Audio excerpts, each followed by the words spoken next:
Today I'm inviting you to take my small garden summer tour around my small garden that is growing in raised beds with the help of the square foot method. And later on I will show you my first vegetable harvest. Let's have a great day! I've been gardening now for 4 months and now it's time to show you my garden vegetable harvest. But first, let me show you what I built in this time. This is my small garden. As every garden should start, I started with building my compost bin and filling it up with a compost pile, and now, in a month or two, it will be time to harvest my first batch of organic compost. I'm really pleased how it turned up. But now, let's go to the main vegetable garden. In the meantime, let me talk about the biggest harvest I didn't think I would have. The YouTube community. Hello friends! Good morning friends! I learned a lot and got to know a lot of people. Some interesting, like Christopher. Hello friends, I'm Christopher. Hello everyone, I'm Christopher. Hello friends, I'm Christopher. Hello friends, I'm Christopher. Who has a raised bed garden like me with an interesting twist. And this is the story of what happened when I let my YouTube viewers name my garden. Welcome back to A Garden Named Bill. Welcome back to A Garden Named Bill. He likes to tour people around his garden and has some interesting tutorials in gardening and woodworking. And today I'm going to tell you my methods. Today I'm going to show you how I made this building raised beds. 7-foot tall arched trellis in 2 different sections for transforming large industrial barrels into usable containers for planting and growing in the garden. So show him the YouTube love and go check him out and tell him that I sent you. The link to his channel is in the description. So here's the so-called winter raised bed. I need to mend it with fresh compost from my compost bin and plant some winter crops in it. But for now, here I have my potatoes in grow bags. Right now they are growing nicely and the harvest will be in 45 days. I made a video on how to plant potatoes in grow bags and I will leave the link to this and every other tutorial I made in the description. If you watched my planting layout video, you would know that I have my cauliflower in this corner, and as you can see, I'm protecting it with my slug trap and it's working nicely. And look at this beautiful view. Here I'm growing my like buttons and they are growing nicely. No, just kidding. I love zucchini, so I planted 6 plants.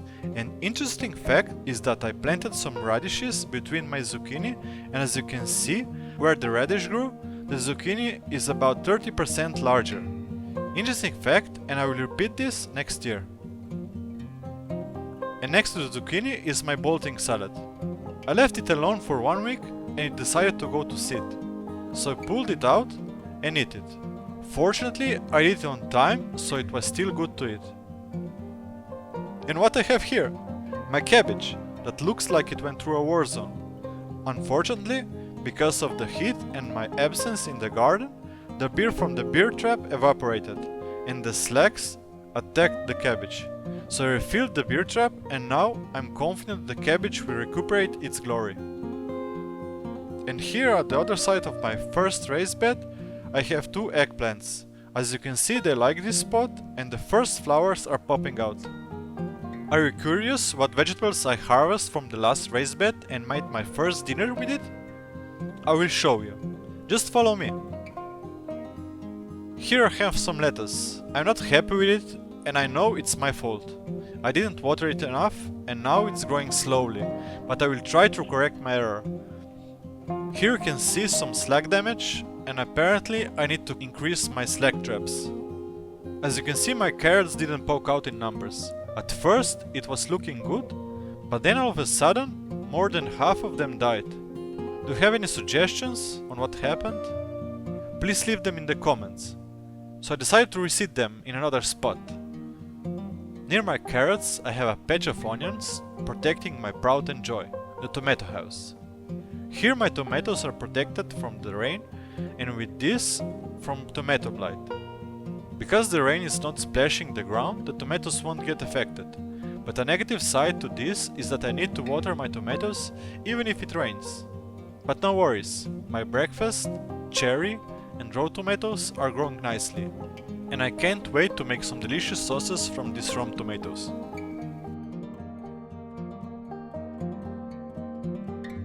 My cucumbers share the roof with the tomatoes, and as you can see, they love it. I'm so happy to see my organic cucumbers are growing so nicely, and I will be picking them up and make a fantastic cucumber salad with dill for my dinner. The last 2 rows of my raised beds are dedicated to my peppers that are growing well. I hope I will be able to harvest them in a week or 2. What do you think? And another row of eggplants that have some beautiful flowers. And right in the middle are some radishes that I will be picking up and putting them in salads in the coming days. This is the third, I call it summer harvest of my radishes. And as you can see, this is a radish jungle, so I decided to thin them up next year. Did you enjoy my tour? If you are interested to see more on how I built this small garden, subscribe to my channel and click on the video that is popping on the screen. And don't forget to like this video.